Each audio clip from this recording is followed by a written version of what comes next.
There was a question that I feel is appropriate to answer that we got, and it was, what were the challenges that you faced while dating someone who's hard of hearing, because my son is hard of hearing?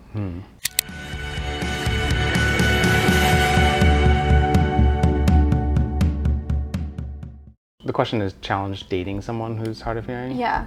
Yeah, I mean, I think it's a big challenge because it's like, I'm just thinking in the context of that question, you know, someone whose son is hard of hearing, it takes so much self-confidence or comfort with themselves to advocate or go for or ask for that.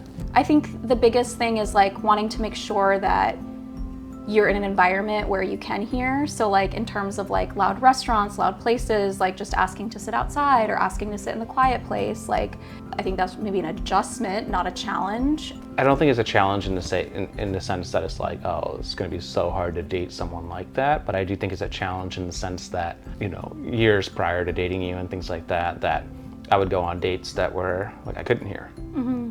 You know, I'd be in a situation where I'm like, well, yeah, we just sat across from each other for an hour and a half, but I heard like 10% of that. Mm-hmm. You know, and so I do think it's a challenge, you know, and it's typically up to the person who's hard of hearing. They have to speak up, they have to advocate, they have to do that. I think it's so hard to get to that point. I don't think I got to that point until, you know, to be able to advocate for myself in almost all situations, pretty much until I met you. Yeah. You know, like it's one thing when it was like with my friends, you know, I'd be like, hey, this restaurant's way too loud.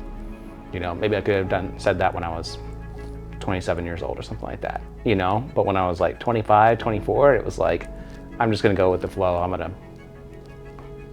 be at this dinner and I'm just gonna ride it out. Yeah. Right? And so I think I think it is a challenge for people. Like, until that person can advocate, it's gonna be hard for them to date and have depth. What do you think shifted? Because I would argue that you weren't advocating when we started dating. Like you didn't tell me. I've heard some people say like who have a disability, they disclose it right away to someone. Like even on the apps, they'll say, hey, by the way, like I have this, kind of like a heads up, but you didn't choose to do that. Yeah.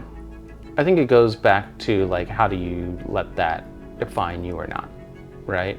And I think it's setting yourself up for success in the end, right? As someone who's trying to date or be in a serious relationship or get to know somebody or even a friendship, like I think it's probably different for, like, in our example, a male asking out a female. Mm-hmm. You know, I think I felt like I was in control of where we went in general. And that's, call it gender norms, whatever, but it was like, I'm asking you out. We went to Bar Pistolino, we sat outside. Yeah. Second date, I was like, I want to take you on a picnic, we're gonna sit outside. You know, third date, Mimi also was outside, right? But like, I wonder, I've never asked you this, like, how much anxiety do you have on going on a first date then?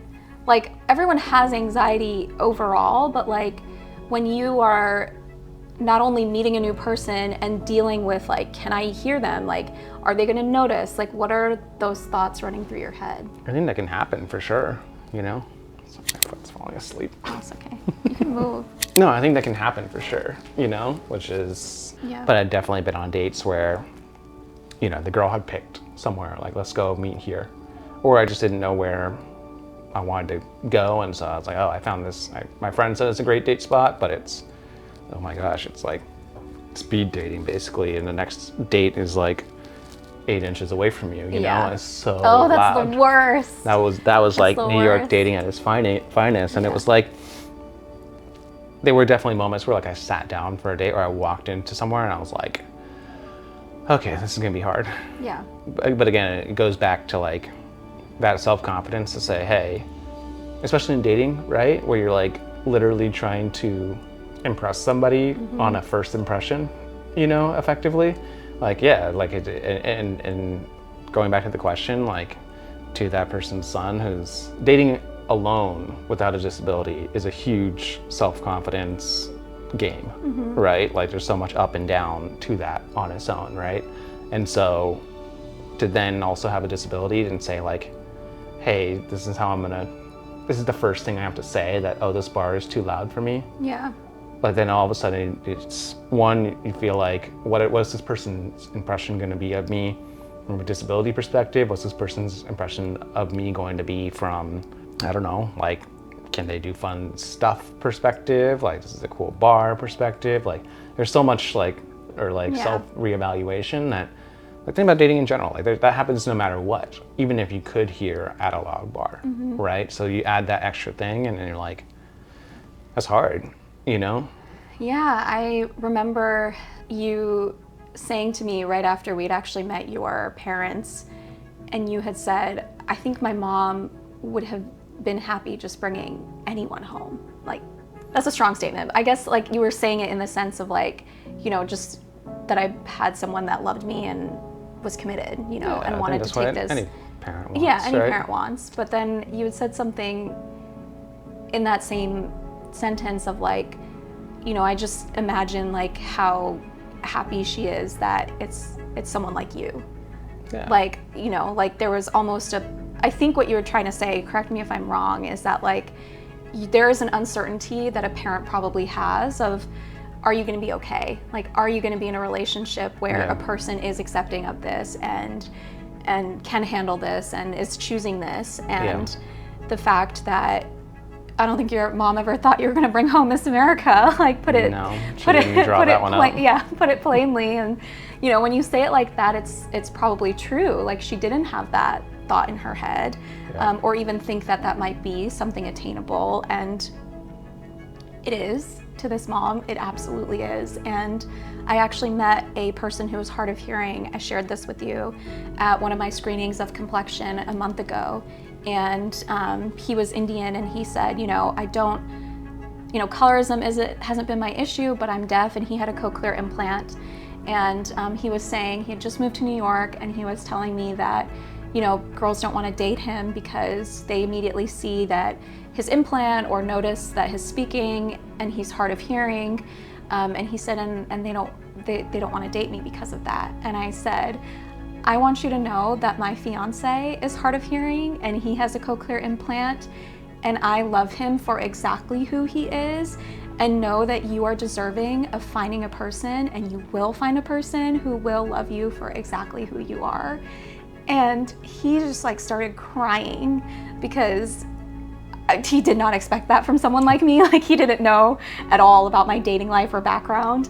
And, like, being able to come home and share that with you, and, you know, for him to see someone like Miss America with someone who has a disability like him, like, I just told you, I was like, you are changing people's lives. Like, you're making a difference without knowing it, whether that's through sharing your story, through us being together. And that's just, like, one of, like, the biggest things I'm grateful for that I didn't realize would happen. And it's so fulfilling to be in a relationship like that. Yeah, I mean, I don't think it's an easy thing, but I appreciate you. I love you. I love you too. I will say, going along with challenges, I think the bigger challenge that we faced is with your vision. Yeah. And that was always something that I think I was more aware of than your hearing, just in terms of, like, where you were going, looking out for things. It wasn't really a challenge. It was like, we're always walking together, so, like, it's not something that I have to think extra about, like avoiding something. But I was almost kind of, I mean, I always worried when you would be out alone. You just do, especially at nighttime, because your vision does get worse at nighttime. And there was a part of me that was almost waiting for something to happen. I know that sounds terrible, but, like, it was just always in the back of my mind that something might happen. And a year ago, I would say, probably was, like, the biggest challenge that we had to navigate. The incident. Dun, dun, dun. That's how I have it slated. And he was like, that's so dramatic. The incident, I don't know, it was April last year. So, I don't know, 15 plus months ago or something like that.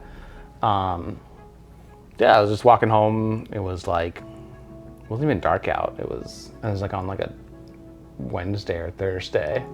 Just went to the grocery store, picked up some stuff. I was just walking. It was like very classic New York sidewalk with like, you know, whatever, the main street, and you get like the trees on the side with the, like, grates and things like that.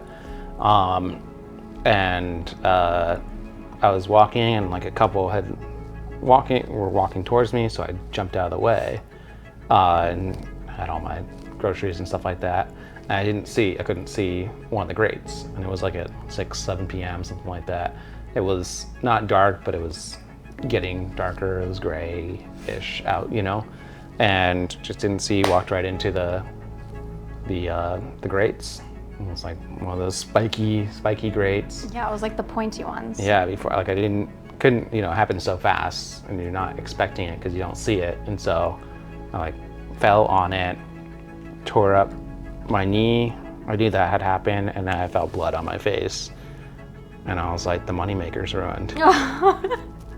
Like, how are we gonna? Not the moneymaker. Yeah, it's not making me any money. But I felt blood kind of gushing down my face, and I saw a hole in my pants, I saw a hole in my other pants. And fortunately, I was super close to the house. But like, the couple saw me fall, they helped me up, and they're like, "We're so sorry, it wasn't their fault," you know, but they knew I jumped out of the way because they were walking. Yeah. I walk in to the house, and I'm like, I think I need help, you know? Which I've realized in that up until 3 years of dating you, I was like, that was the first time Ryan has ever verbally asked me for help, which I think is going along with like the advocacy piece of like this part, is like, you've never until that moment said, "Can you help me? I need help with this," ever. And so it was such a weird thing for you to say, and I could like hear it in your voice, and I was like, he never asked me this. And then I see you, and you're like gushing blood, like, you're like the moneymaker. it's not what I said. I was like, what happened? Obviously. And like, you're like, I'm worried about the groceries. I was like, forget the groceries. It's like, it's okay. And we get to the bathroom, and I'm cleaning up your chin, and I'm like, you're gonna need stitches. Like, and then I was like, and you're like, really, are you sure? And I was like, yeah, I fell when I was drunk once, and this happened to me, and like, I definitely needed stitches. So like, you told me that whole story. I'm like, this isn't about you right now. This is about me. But I'm like, we have to go to the emergency room, and like, then we like, you're like, oh, I think I fell like on my knee, and then like we see you like pulled up your jeans, and like, gives me it was like nearly down to your bone. Yeah. I was like, yeah, we definitely gotta go. And I was trying to not panic because I didn't want you to panic. Yeah. So I was like, okay, like, we're like, stay calm. Like, that's the only thing I have to do right now. And like, we get to the emergency room, you get all your stitches and all of that. Urgent care. Mm-hmm. And then, you know, they take care of you, and that was the whole process. But like, finally we just like got through it, which was like our first medical challenge that we faced together. They said I had a really high pain tolerance. Yeah, they did. I was like, oh, because you got like 17 stitches. It was something, yeah. It was a lot. And after that whole thing, like, I remember coming back home, and it's like 2 a.m. and I get in the shower, and I just like start hysterically crying, like hysterically, because I don't know if I was like mad at the world. I just think I felt like some anguish, which I don't say lightly. I think that's probably the closest to I've ever felt that feeling. Like, there was a part of me that felt anger at like the world, like, this isn't fair. Why does this have to happen to like a good person? Like, all of those thoughts are like running through your head when it's so personal. And then I remember thinking, like, I don't have anyone to talk to about this. Like, I didn't have anyone who understood what I was going through. And like, my first instinct is to call your family, but I felt uncomfortable calling your family because I didn't know, like, we just had never talked about it. So like, I was like, I can't even call them. And so that was a moment where I realized I really need to sit down with you and have this conversation about moving forward and how we address your vision and speaking with your family about it. And so we did. And I remember sitting down, and I said, I just have to have an open conversation with your family about Ushers. Otherwise, A couple months later, right? it was like a month later, actually, because I wanted you to heal first. Yeah, I was healing for a long time. You were healing for a long time. I said, I really need to like have a conversation with your parents and your sisters, just in terms of having support moving forward. That's really it. Like, I just want to know that we can have hard conversations. We can talk about this openly. I can call them if something, God forbid, like this happens. Like, luckily, this was such a, you know, a lot worse could have happened. And so that was sort of the, I think I had said, I can't do this alone, and I don't want to do this alone. Like, I don't want to feel like I'm keeping this from your family. And I feel like this is really the last thing I need to be able to even say yes to you if we're considering getting married. And you did all of the things that I asked you to do. Yeah. And you were like, I wouldn't say your first reaction was like, yeah, like I'm gonna do that. Like, Yeah. there was some struggle, I would say. Yeah. What's all the stuff I had to do? Well, I said you had to go to therapy because I couldn't talk about this with you, which I do think is true and important. I was like, I don't know how this feels for you, and I can never understand that. I can understand parts of it, but this is something you have to come to me and say, how do you want to, how do I be a part of your care moving forward? I can't tell you how I want to be a part of it. I needed that to come from you because it didn't feel right coming from me. Yeah. And that was the biggest thing of like, your vision is progressing. How do we navigate this where I feel comfortable and can help you, and you feel comfortable asking for that help? And so you had done that. I had spoken to your family. Doctor Visits. I was ignoring all my care. You were ignoring your medical care.